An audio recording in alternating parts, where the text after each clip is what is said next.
pada sore hari ini. Ini ada Esther dan Krisno, ada Melisa, Noel, Samuel, sama Sasa ya, sama Sasa. Kita masih tetap pada tema yang sama, yaitu obedient to the king ya.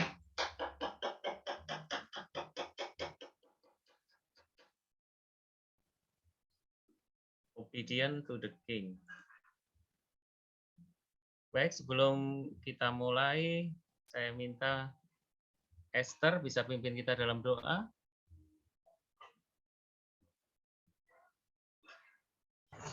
Mari kita berdoa. Bapa di sorga, terima kasih Tuhan, memberikan anak-anakmu ke harapan hadirat Tuhan, mengucap syukur atas berkat semesta hari ini ya Tuhan. Ya Bapa di sorga, di saat kami sore ini ya Tuhan, anak-anakmu mau mendengarkan firman ya Tuhan, kiranya hikmat dari surgawi turun atas kami ya Tuhan, biarlah kami mengerti apa yang diberikan ya Tuhan. Terima kasih ya, amin.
Maaf ini tadi ya saya tadi lupa di mute ya. Ada kita baca ya di Matius 20 ayat 1 sampai 16. Adapun hal kerajaan surga sama seperti seorang tuan rumah yang pagi-pagi benar keluar mencari pekerja-pekerja untuk kebun anggurnya. Setelah ia sepakat dengan pekerja-pekerja itu mengenai upah dinar sehari, ia menyuruh mereka ke kebun anggurnya. Kira-kira pukul 9 pagi ia keluar pula dan dilihatnya ada lagi orang-orang lain menganggur di pasar. Katanya kepada mereka, pergi jugalah kamu ke kebun anggurku, dan apa yang pantas akan kuberikan kepadamu, dan mereka pun pergi. Kira-kira pukul 12 dan pukul 3 petang ia keluar pula dan melakukan sama seperti tadi. Kira-kira pukul 5 petang ia keluar lagi dan mendapati orang-orang lain pula. Lalu katanya kepada mereka, mengapa kamu menganggur saja sepanjang hari? Kira-kira pukul 5 petang dia keluar lagi dan mendapat orang lalu katanya, mengapa kamu menganggur saja sepanjang hari? Kata mereka kepadanya, karena tidak ada orang mengupah kami. Katanya kepada mereka, pergi jugalah kamu ke kebun anggurku. Ketika hari malam Tuhan itu berkata kepada mandornya, panggillah pekerja-pekerja itu dan bayarlah upah mereka, mulai dengan mereka yang masuk terakhir hingga mereka yang masuk terdahulu. Maka datanglah mereka yang mulai bekerja kira-kira pukul 5 dan mereka menerima masing-masing 1 dinar. Kemudian datanglah mereka yang dahulu, sangkanya akan mendapat lebih banyak, tapi mereka pun masing-masing 1 dinar juga. Ketika mereka menerimanya, mereka bersungut-sungut kepada Tuhan itu. Katanya, mereka yang masuk terakhir ini hanya bekerja 1 jam, dan engkau menyamakan mereka dan tetapi tidak berhasil terhadap bukan sedinari dan mau orang yang terakhir seperti kepadamu.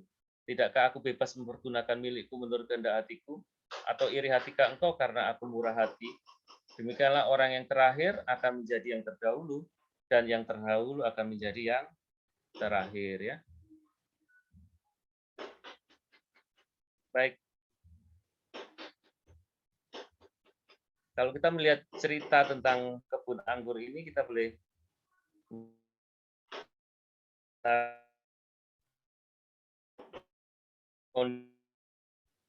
pekerjaan di kebun anggur pada waktu itu, ya, pekerjaan di kebun pada waktu itu. Pada saat itu jam kerja itu adalah 12 jam sehari, ya, 12 jam sehari. Kalau di Yohanes 11 ayat 9a dikatakan, jawab Yesus, bukankah ada 12 jam dalam satu hari, ya? Para pekerja yang pertama bangun pagi-pagi, ini jam 5 atau jam 6 pagi, ya. Karena pekerjaan terlalu banyak, maka jam 9 ditambah bekerja, kemudian jam 12 tambah bekerja, jam 3 sore ditambah bekerja, jam 5 sore tambah bekerja, kerjaan, dan kemungkinan pada waktu itu orang yang bekerja itu adalah para pekerja yang tidak hanya berada di dekat dengan tempat kebun anggur, karena dekat dengan kebun anggur, tetapi ada juga yang jauh dari kebun anggur, ya, jauh dari kebun anggur. Sebab itu ada yang datangnya pagi, ada yang datangnya agak terlambat, ya, datangnya agak terlambat. Kemudian kalau kita lihat upah pada waktu itu adalah satu, dan upah pekerja selama 12 jam itu adalah 1 dinar. Kalau kita lihat tadi yang datang jam 5 sore itu sampai jam 6, hanya 1 jam, itu diberikan upah seharusnya itu 1/12 dinar. 12 dinar atau 1 kondion. Tetapi kenyataannya Tuhan memberikan upah sebanyak 1 dinar, sama dengan yang lain.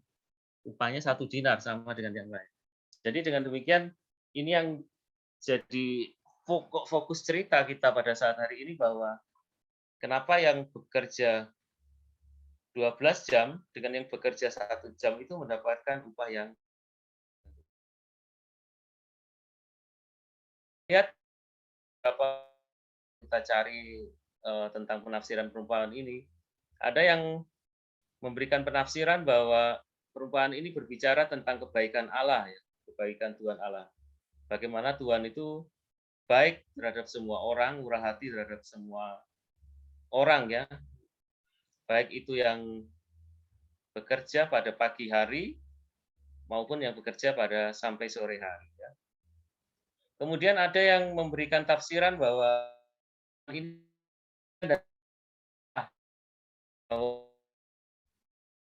bekerja, terutama yang bekerja 1 jam terakhir itu sebenarnya tidak memiliki hak, ya, untuk mendapatkan upah sebesar itu, tetapi karena kasih karunia Allah maka dia menerima upah sebesar itu.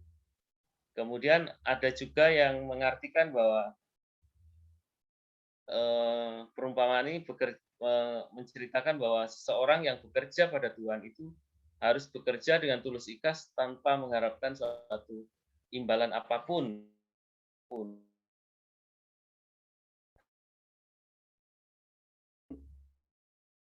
Kasih karunia dari Tuhan. Kemudian ada yang menafsirkan bahwa perumpamaan ini bercerita tentang bagaimana perumpamaan ini sebenarnya mengkoreksi sikap hati dari kita, ya.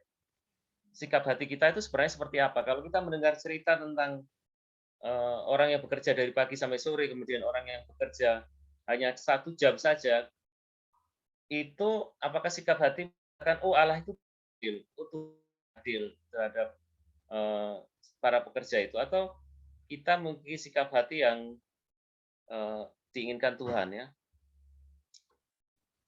Kemudian kalau kita melihat dari perumpamaan ini, ya, ada arti-arti perlambangan di situ, bahwa Tuhan yang empunya kebun anggur adalah Tuhan Allah, dan para pekerja yang menganggur itu adalah manusia berdosa, ya, dilambangkan dengan menganggur, ya. Orang menganggur itu dilambangkan dengan manusia berdaya.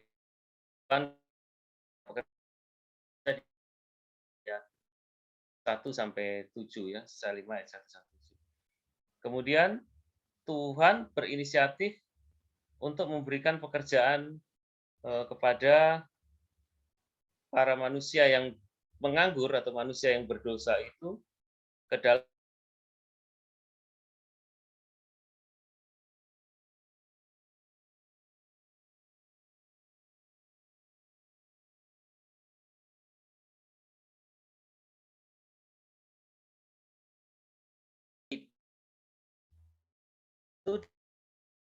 orang yang menganggur ya, yang tidak ada pekerjaan di dalam ladang pelayanan. Jadi orang berdosa itu digambarkan dengan orang yang tidak punya pekerjaan. Kemudian angkatan yang pagi-pagi ya, pagi-pagi hari itu adalah angkatan pertama yang bekerja. Ini adalah manusia yang percaya Tuhan Yesus sejak dari mudanya ya. Ini sama seperti roket yang dengar firman Tuhan sekarang itu termasuk pada angkatan pertama yang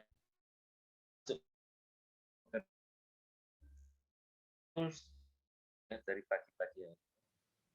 Seharusnya yang terpenting karena ini termasuk ke dalam yang terdahulu. Tadi kalau kita baca firman Tuhan dikatakan apa yang terdahulu akan menjadi yang terakhir menjadi yang terdahulu. Kita jangan sampai seperti itu, makanya kita belajar saat ini mengenai perumpamaan ini. Bagi anak-anak roket itu adalah anak-anak yang pertama-tama dipanggil oleh Tuhan ya. Anak-anak yang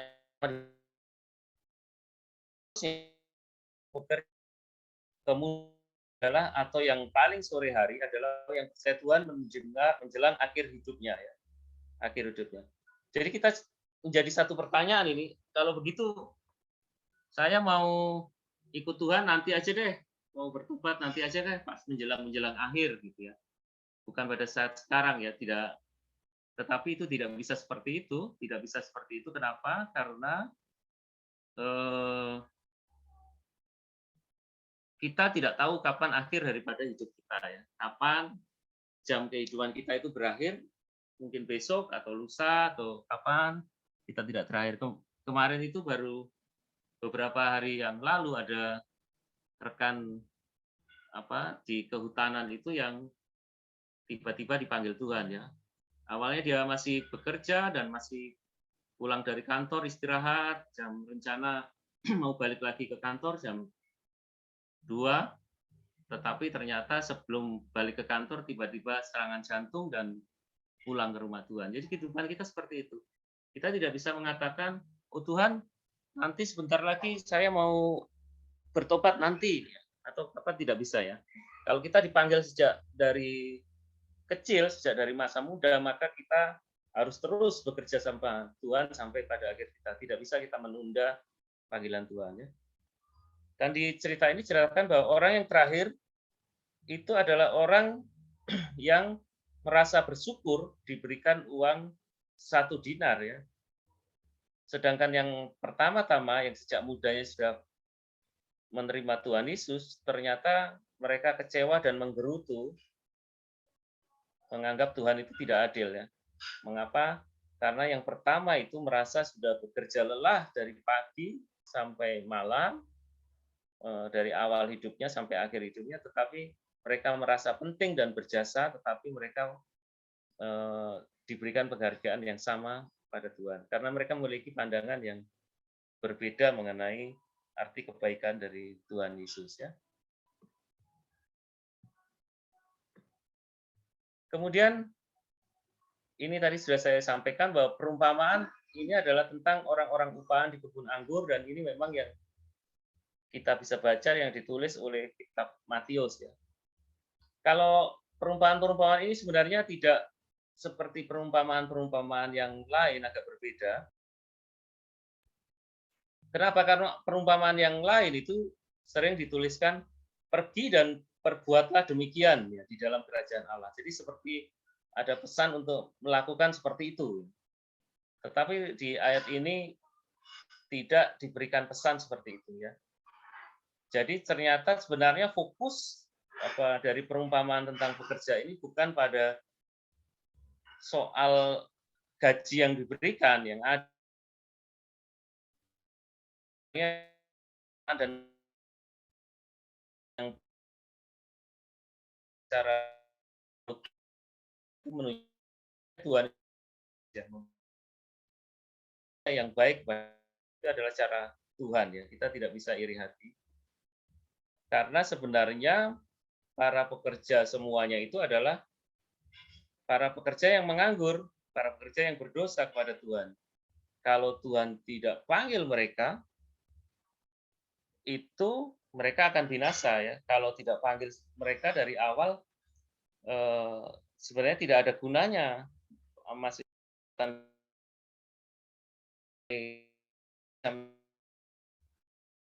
baik keselamatan mereka ya. Keselamatan mereka itu adalah benar-benar anugerah yang diberikan atas dari Tuhan mereka ya.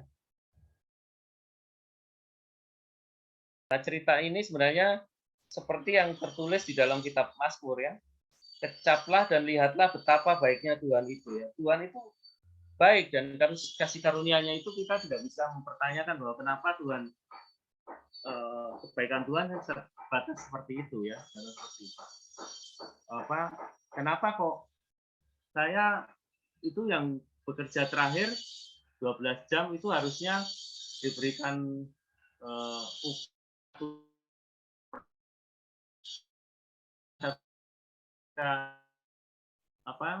yang lain datang juga yang jam 3 sore juga pasti mengeluh seperti itu. Apalagi yang bekerja dari pagi ya.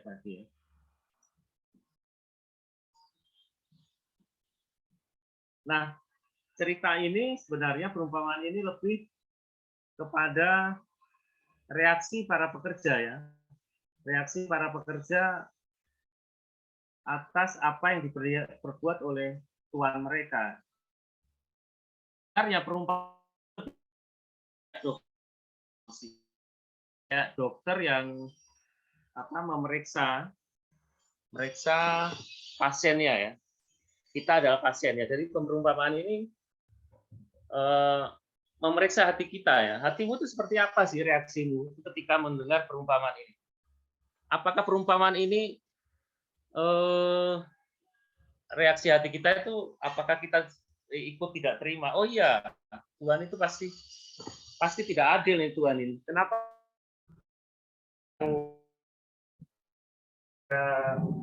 pagi-pagi itu mendapatkan upah yang sama ya dengan pekerja yang bekerja pada sore hari seperti itu. Nah, apakah kita mengerti atau tidak sebenarnya maksud Tuhan di dalam kehidupan setiap orang itu seperti apa? Apa kita ikut senang sebenarnya bahwa orang-orang ini semuanya diberikan pekerjaan? Ini melihat kita. Apakah orang itu cemburu? Iri hati? Apakah kita merasa hidup ini tidak adil? Ya? Kadang-kadang sering di dalam kehidupan kita ya anak-anak Tuhan ya, kita merasa Tuhan itu tidak adil dalam hidup saya. Kenapa saya tidak seperti orang itu saja? Si A. Kenapa dia lebih beruntung dari saya ya? Kenapa sesuatu yang dia alami lebih baik daripada itu? Tuhan kita tetap taat pada Tuhan dan tidak menggerutu atas kehidupan kita sehari-hari apapun yang terjadi di dalam kehidupan kita. Ini sebenarnya bicara tentang kehidupan kita sehari-hari juga sebenarnya. Nah, sebenarnya cerita tentang hal ini adalah bukan cerita tentang adil dan tidak adil. Cerita ini sebenarnya Tuhan ingin menggambarkan cerita tentang belas kasihan, dengan belas kasihan. Kalau di Roma 6 ayat 23 dikatakan, sebab upah dosa ialah maut, tetapi karunia Allah ialah hidup yang kekal dalam Kristus Yesus Tuhan kita ya. Sebab upah dosa ialah maut, tetapi karunia Allah ialah hidup yang kekal dalam Kristus Yesus Tuhan kita ya. Semua pekerja itu ya adalah orang berdosa dan akan binasa apabila tidak dipanggil Tuhan untuk bekerja di ya. Jadi tidak boleh ada yang iri hati ada pada pekerja yang dipanggil pada akhir hidupnya ya. Ini apa kalau di teman-teman roket ya, aplikasinya seperti apa ya? Ini teman-teman roket ketika dipanggil oleh Tuhan ya, satu hal yang ingin Tuhan katakan bahwa engkau dipanggil Tuhan sejak hari ini, maka sejak saat sekarang ini ya harus sungguh-sungguh hidup di dalam Tuhan ya. Tidak bisa kita melihat teman-teman yang lain di sekolah atau tetanggamu di lingkungan sekitarmu yang pada waktu masih muda mungkin terasa mungkin lebih bebas, lebih berperilaku tidak obedience, tidak taat pada Tuhan seperti itu.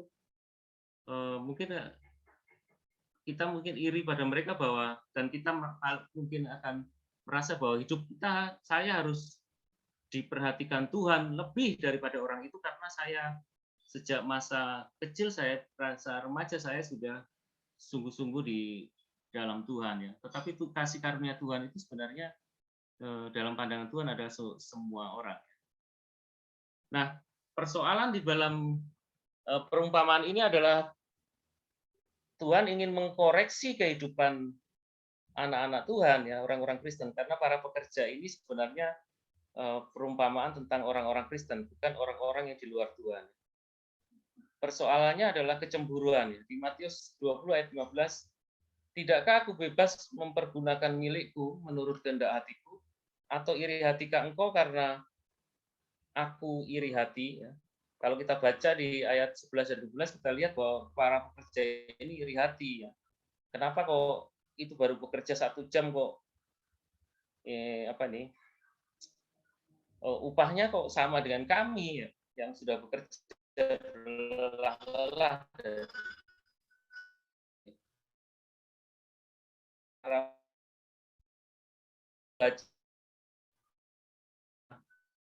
Ini kalian bagaimana? Setuju? Yang pertama, memang ini memang Tuhan tidak adil ya. Kenapa kok memberikan upahnya kok sama ya? Nah, orang itu sering mengeluh bahwa Tuhan itu tidak adil pada hidupnya yaitu dan ini koreksi Tuhan ya, koreksi Tuhan bahwa yang mengeluh itu bisa berdampak pada keselamatan ya. Mungkin salah satu nanti ya baca di Matius 19 ayat 23 sampai 24 ya.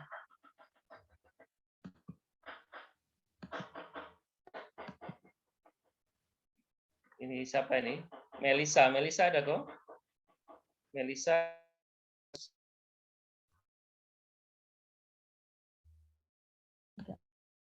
19 ayat 23 sampai 24 ya. Matius 19 ayat 23 sampai 24. Yesus berkata kepada murid-muridnya, "Aku berkata kepadamu, sesungguhnya sukar sekali bagi seorang kaya untuk masuk ke dalam kerajaan sorga. Sekali lagi aku berkata kepadamu, lebih mudah seekor unta masuk melalui lubang jarum daripada seorang kaya masuk ke dalam kerajaan Allah." Ya, ayat 25 dilanjutin ya. 25 coba. Melisa ayat 25-nya dibaca. Ayat 25, ketika murid-murid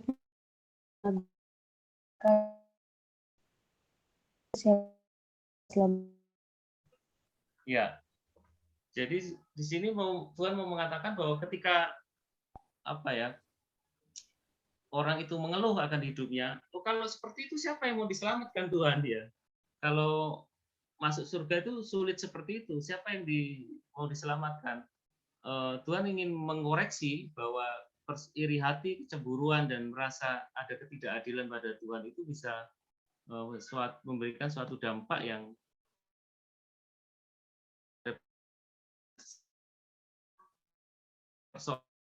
iri hati di antara kalau di NTT ini saya kira bukan di NTT ya, di mana-mana di Jawa juga sama.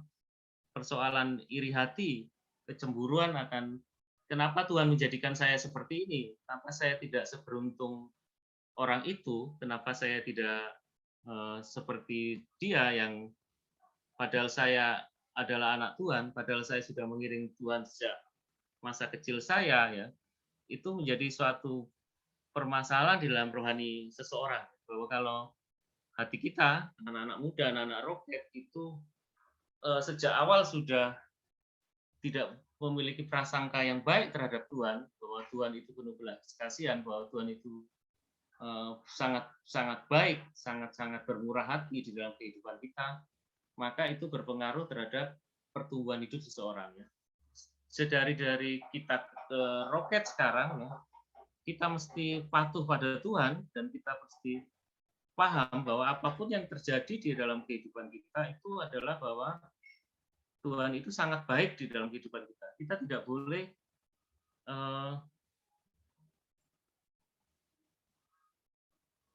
boleh apa ini?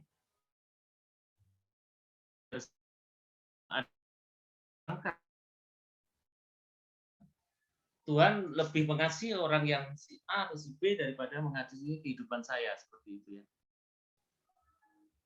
Kita tidak boleh memiliki prasangka seperti itu.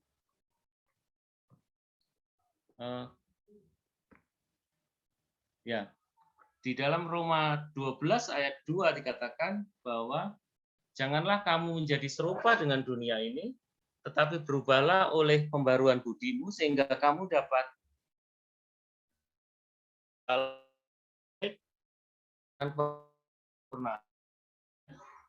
Tuhan menginginkan sikap hati kita yang berubah pada saat ini. Dari kita memiliki sifat yang iri hati terhadap keberuntungan orang lain atau sesuatu yang lebih baik yang diterima oleh seseorang lebih beruntung ya, menjadi kita bersyukur atas apa yang Tuhan berikan ya. Melalui firman Tuhan ini Tuhan menginginkan bahwa anak-anak roket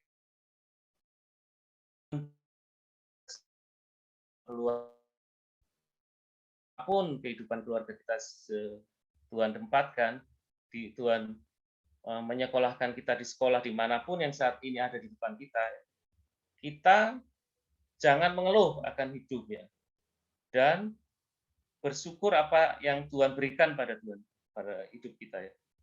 Tidak mengeluh,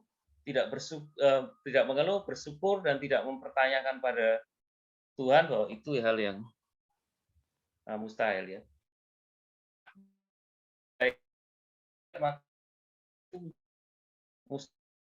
Unta masuk lubang jarum itu ya, menjadi satu hal yang mustahil.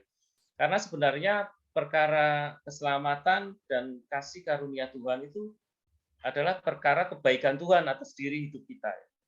Bukan perkara atas prestasi atau sesuatu yang kita lakukan dalam hidup kita ya. Bukan karena kita melakukan sesuatu maka Tuhan memberikan satu kebaikan di dalam hidup seseorang ya. Tapi murni kasih.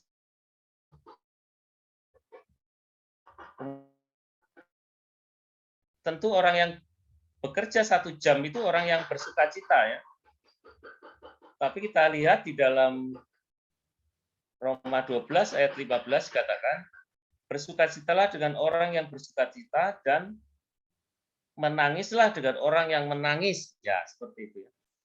Jadi melalui perumpamaan ini yang ingin Tuhan sampaikan pada roket adalah memiliki sikap kasih pada orang lain ya.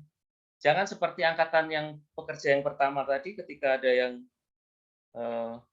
mendapat kasih karunia Tuhan, dia iri hati dengan orang itu.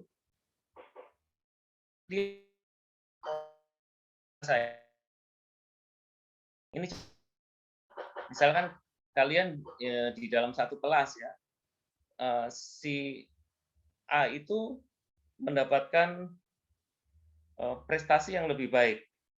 Kemudian dia bersukacita ya. Seharusnya kita juga ikut bersukacita bersama dengan teman kita itu ya. Kemudian kalau ada teman mengalami sesuatu yang musibah gitu, maka hati kita seharusnya kita ikut menangis bersama dan serta keunikan kita kita iri hati dan mengeluh ya, tidak seperti itu ya. Nah, pelajaran di dalam kitab perumpamaan ini juga yang terpenting adalah kasihilah sesama manusia seperti dirimu sendiri ya. Kasihilah sesama manusia seperti dirimu sendiri. Ini Samuel ada nyimak, Samuel. Halo? Samuel? Samuel baca di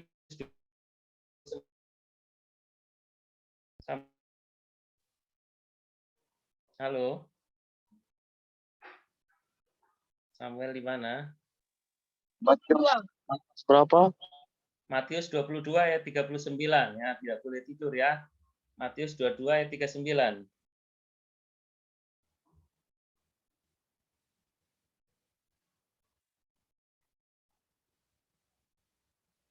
Yuk, Matius 22 Dan ayat 39. hukum yang kedua yang sama dengan ya, dan ya seperti dirimu sendiri. Ya, kasihilah sesamamu manusia seperti dirimu sendiri. Ya, artinya Tuhan yang memulai perumpamaan ini Tuhan menginginkan kita itu mengasihi sesama kita. Siapa sesama kita? Ya sama-sama manusia ya, sama manusia. Kamu lihat sekelilingmu, temanmu di kelas itu ya.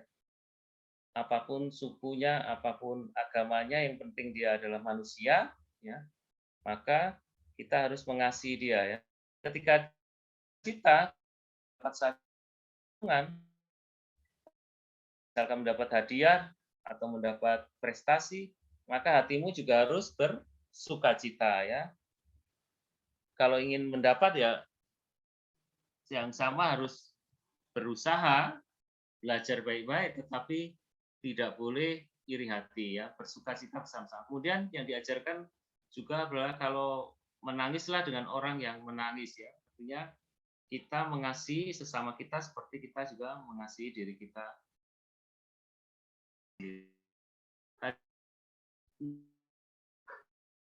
Baca Roma 13 ayat 9 ya. Noel ada? Roma 13 ayat 9.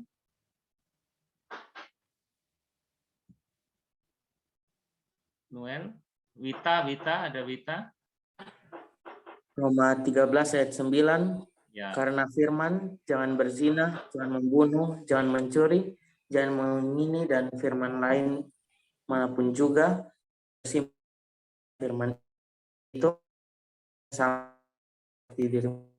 Ya, kasihlah sesamamu manusia, kasihlah kawan-kawanmu dimanapun dia berada, kasihlah semua yang kamu temui, yang penting dia adalah manusia seperti dirimu sendiri ya. Jangan seperti pekerja yang pertama tadi, ketika pekerja yang terakhir itu mendapat upah yang besar, yang harusnya tidak layak diterima, dia marah, dia iri hati ya. Lalu dia bersungut-sungut pada Tuhan, Tuhan,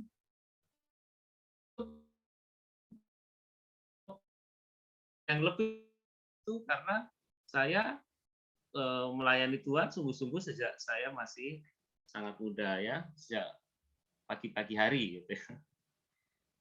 Ayo sekarang siapa ini? Ada Sharon kah? Yuk Sharon baca Galatia 5 ayat 14 ya.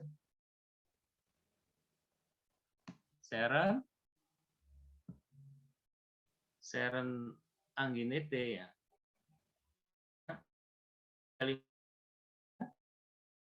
Enggak. Sebab seluruh hukum Taurat tercakup dalam satu firman ini, yaitu kasihilah sesamamu manusia seperti dirimu sendiri. Iya, ya. Kasihilah sesamamu manusia seperti dirimu sendiri. Ini diulang-ulang ya. Tuhan katakan ini diulang-ulang yang membuktikan ya di Matius 19, Matius 22, di Roma, di Galatia yang membuktikan bahwa ini penting terhadap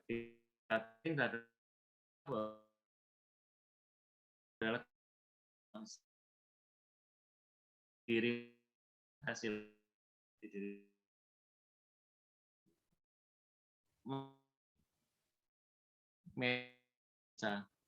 Melisa baca Yakobus ya. Yakobus 2 ayat 8. Yakobus 2 ayat 8. Sebentar.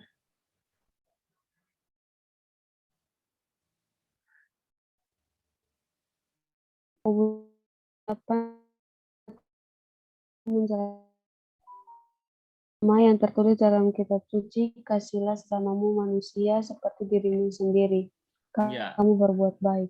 Ya, kasihlah sama manusia seperti dirimu sendiri. Bersukacitalah dengan orang yang bersukacita, menangislah dengan orang yang. Jadi firman ini ketika dinyatakan sebenarnya adalah firman yang mengoreksi hidup seseorang ya. Hidup seseorang itu dikoreksi oleh firman ini. Reaksinya seperti apa sih ketika mendengar bahwa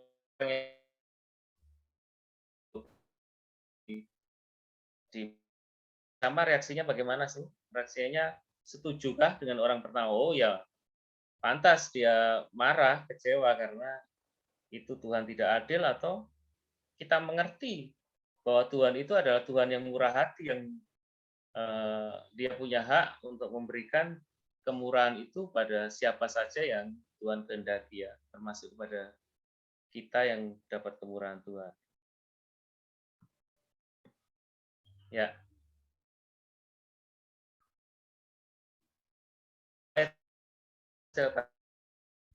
Karena kasih karunia Allah menyelamatkan semua manusia sudah nyata. Ia mendidik kita supaya kita meninggalkan kefasikan dan keinginan-keinginan duniawi, dan supaya kita hidup bijaksana ya, adil dan beribadah di dalam dunia sekarang ini. Karena kasih karunia menyelamatkan semua manusia. Karena kasih karunia kita anak-anak Roket sekarang ini berkumpul, kemudian kita mengerti akan firman Tuhan, mengerti sehingga karena kasih karunia sudah ada pada kita, maka hati kita adalah hati yang mengasihi. Lihat sekelilingmu, kalau ada orang yang tidak seberuntung hidupmu sekarang, maka kamu harus mengasihi anak-anak itu, tidak tertawa karena kehidupan mereka yang di bawah kamu, tetapi mengasihi mereka ya. Ikut kalau mereka ditimpa misalkan sakit atau ditimpa sesuatu yang kurang beruntung, maka kalian juga ikut. Kemudian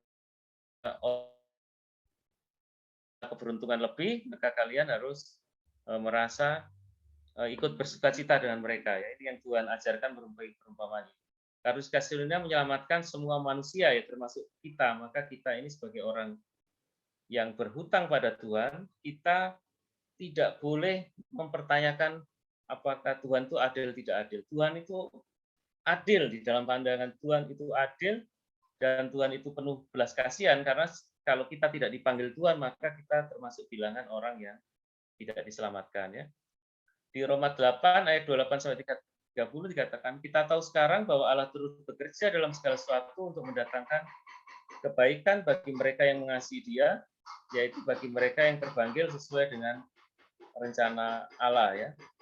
Sebab semua orang yang dipilihnya dari semula, ya, kita semua anak-anak Roket itu, mereka juga ditentukan dari semula untuk menjadi serupa dengan gambaran anaknya, supaya ia, anaknya itu, menjadi yang sulung di antara banyak saudara. Ya. Dan mereka yang ditentukannya dari semula, mereka itu juga dipanggilnya, dan mereka yang dipanggilnya, mereka itu juga dibenarkannya, dan mereka yang dibenarkannya, mereka itu juga dimuliakannya. Ya.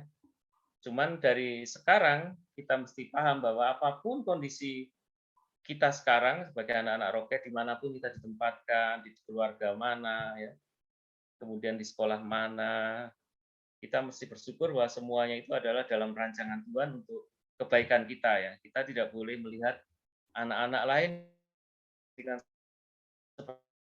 seperti untung seterusnya ya, tetapi kita bersyukur atas yang Tuhan tempatkan kita di mana saat ini.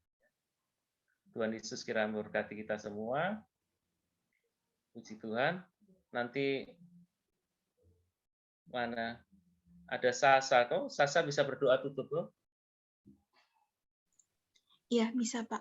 Ya, yuk. Baik teman-teman, mari kita bersatu dalam doa.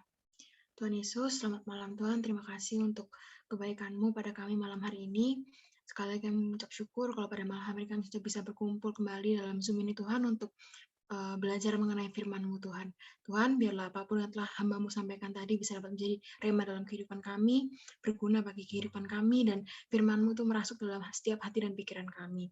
Tuhan juga berkati Bapak Elisa yang telah menyampaikan firman-Mu Tuhan dalam apapun yang beliau lakukan, dalam pekerjaan pelayanannya, dalam keluarganya, Tuhan Yesus yang memberkati.